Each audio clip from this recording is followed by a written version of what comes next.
Hi everyone, I'm back with another rocky process video today. I've been on a bit of a rock kick lately after our 7-day challenge this month. I really enjoyed sketching all those textures and shapes, so I ended up picking rocky references for both of my process videos.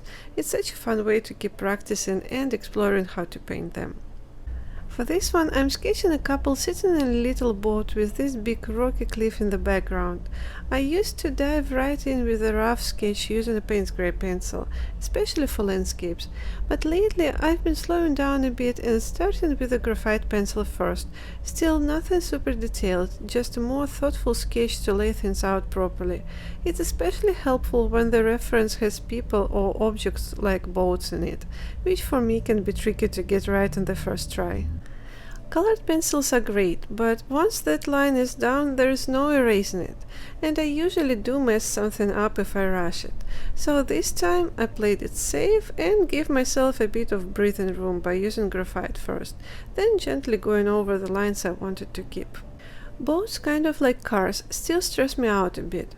I don't draw them often, and every time I do it feels like I'm learning from scratch again. And the funny thing is, I actually love scenes with boats. Fishing boats, ferries, all of that. We even have a fisherman's terminal here in Seattle, not far from where I lived, but I've never gone there to sketch on location. I think part of it is just fear. Not that I won't enjoy it, but more the idea that it won't turn out how I want it in my sketchbook. If I can't get it right in the quiet comfort of home, how am I supposed to do it outside, surrounded by people? But maybe that's just an excuse. I've told myself similar things before, and then once I actually did the thing, like the 7-day drawing challenges, the fear sort of disappeared. I was just enjoying the process. So maybe I need to do the same here and finally go sketch some boats in person. Even if it doesn't look perfect, it could still be fun.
back to this sketch.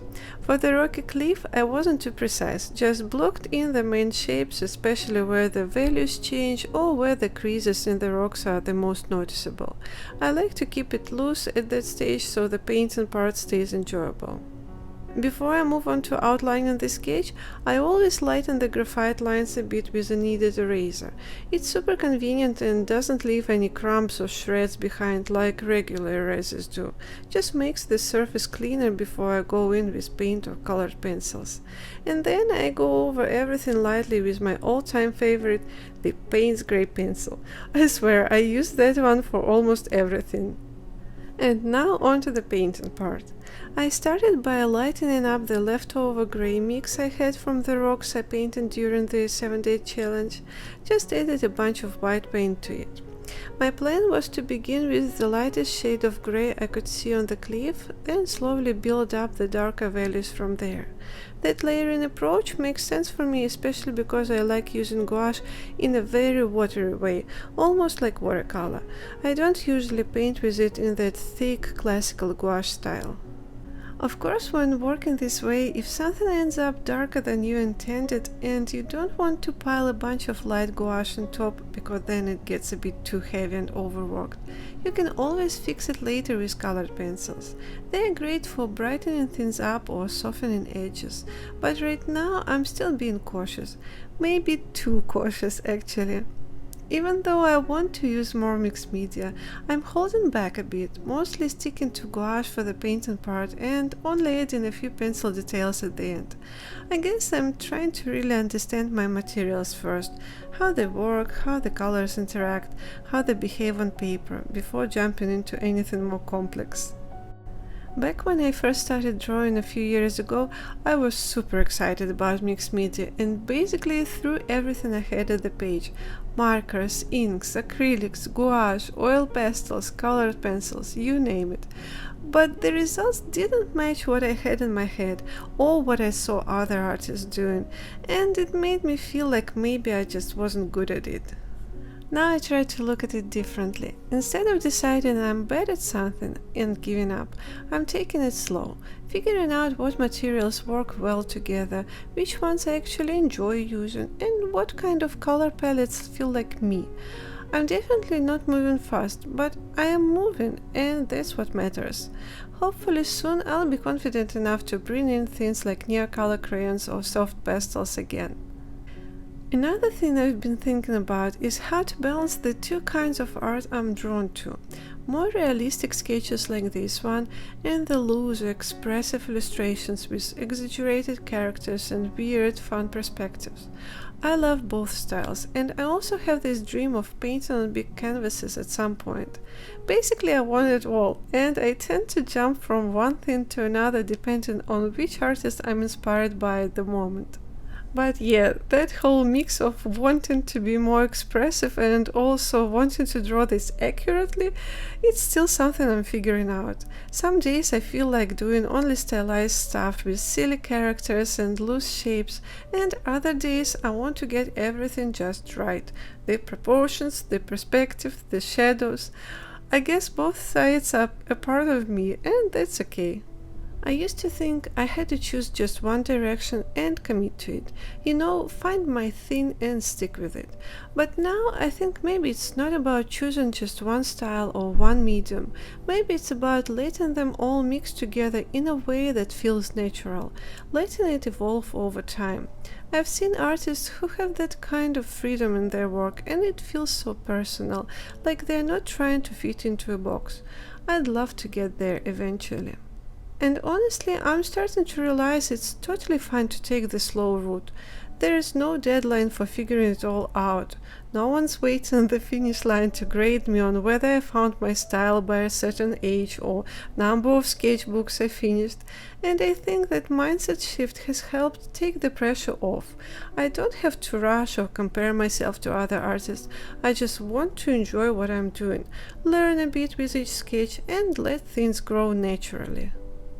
I think it's really easy to fall into that trap of looking at someone else's art and thinking, they've got it all figured out and I'm just flailing around. But everyone's process is different and probably messier than they let on.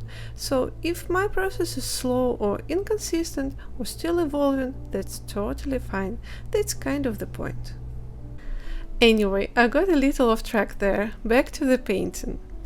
After the first layers of the cliff were done, I mixed a bit of blue into the same dark grey I had just used, and used that to paint the water. I really like reusing colors I've already mixed for other areas of the sketch. It helps tie everything together and keeps the whole thing feeling more cohesive. That way, even if the sketch is made of lots of different shapes and textures, the colors still belong to the same world.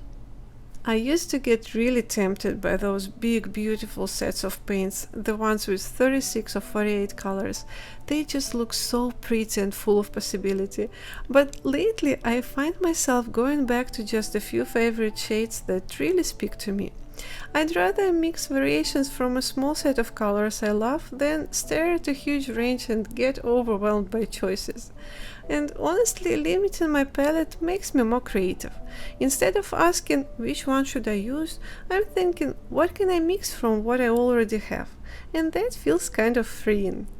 That said, I definitely wouldn't stop anyone, especially a beginner, from buying a big set if it brings them joy. Yes, it's true that you probably won't use all the colors in a 48 color set, and over time you'll probably find yourself reaching for the same handful over and over again. But how else are you supposed to discover your personal favorites unless you try them all first? Not just the colors that an artist you admire uses or recommends, but the ones that you connect with, the ones that fit your style, your taste, the way you see the world. And it's not just about color either. You might prefer a different brand because the paint consistency feels better, or you might find a pencil that's softer, more buttery, or one that doesn't break every time you sharpen it to a long point. You only really figure those things out by experimenting and paying attention to what feels right in your own hand.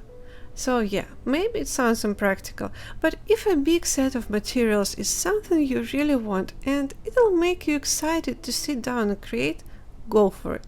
Or if you are more of a planner, you can always watch 100 swatching and comparison videos on YouTube and narrow down your choices to avoid overspending on stuff you might not enjoy using later. Either way, it's all part of the learning process.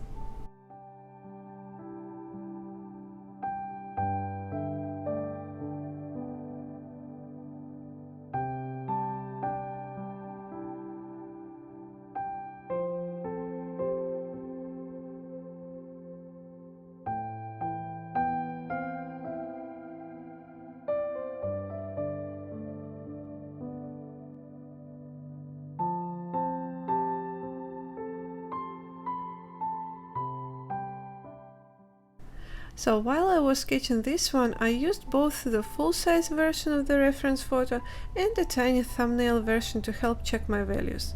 That actually helped a lot. And after the first few layers of paint dried, I stepped back to look at the whole sketch and squinted my eyes to check the values.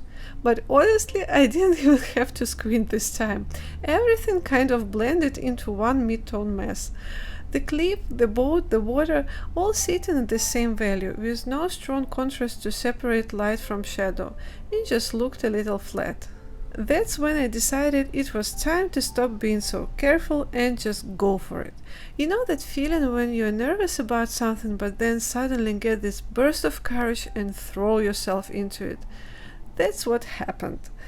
And as you can see, I went all in, maybe even too much. I mixed a darker paint and added it with a few bold, confident strokes. I wanted to push those shadows and finally bring in some contrast. Then I almost got a stroke myself because the mix was way thicker than I meant it to be. I should have watered it down more to keep it light and layered, and I started to worry I had totally overdone the darkening.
So I left the sketch alone for 2 days to calm down and convince myself I hadn't completely ruined it.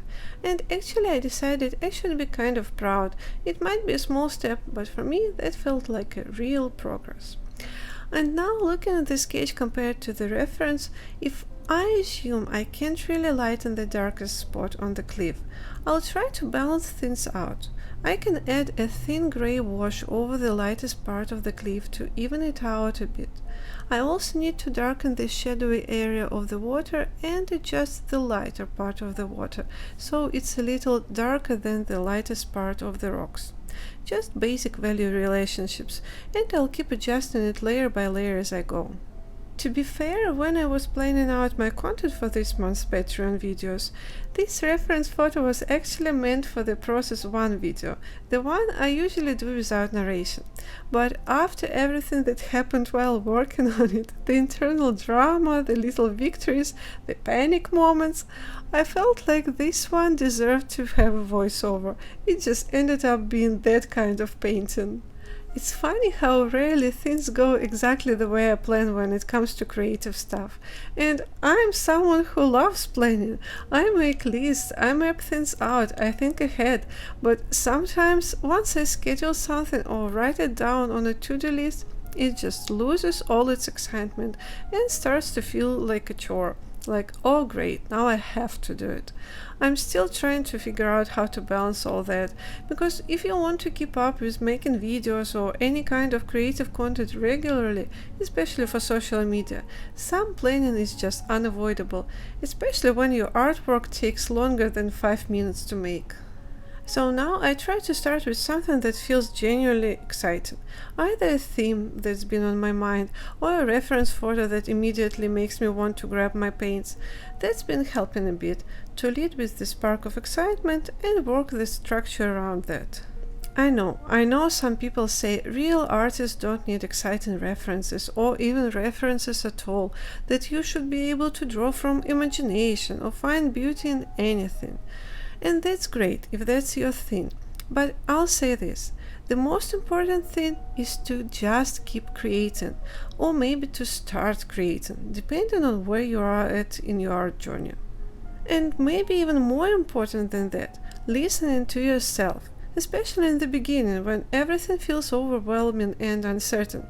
It helps so much to pay attention to what you actually enjoy, what inspires you to open your sketchbook, what makes you feel like giving art a try, even if you're pretty sure it won't turn out amazing.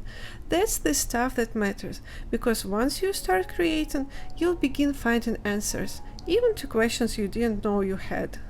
And yeah, that sounds kind of vague, but I really believe it. Go on your art journey. Figure it out as you go. You don't need to know where it's leading, you just need to start walking.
Anyway, back to the sketch. After I had that moment of panic over darkening the cliff area, I ended up softening it a bit with some thin, watered down white paint. I used it to add small cracks and lighter details in the rocks, and it really helped to balance things out visually. I also made sure to keep the boat as the lightest value in the whole sketch. I wanted the couple sitting in it to be the focus, and using contrast like that is one way to draw attention without overcomplicating things. I think it worked. Once I was happy with the general shapes and values, I added some darker edges to the cracks in the cliff wall with a smaller filbert brush and a deeper grey mix, just small details to add more texture and depth. And then, like always, I finished everything off with a few colored pencil touches. I mostly use them at the end to bring back details or gently adjust tones, and it's such a satisfying way to wrap things up. I hope you enjoyed the rest of the video. And hey, if you're sketching alone or painting from this reference or any of the others I've shared, I've actually got a new Instagram account where I'm reposting your work. It's TR Sketch Club. If you'd like to be featured there, just tag that account as a collaborator when you post. Just make sure your profile is public so I can see it. I think it'll be a fun little space to celebrate all the cool stuff we are making together. Bye!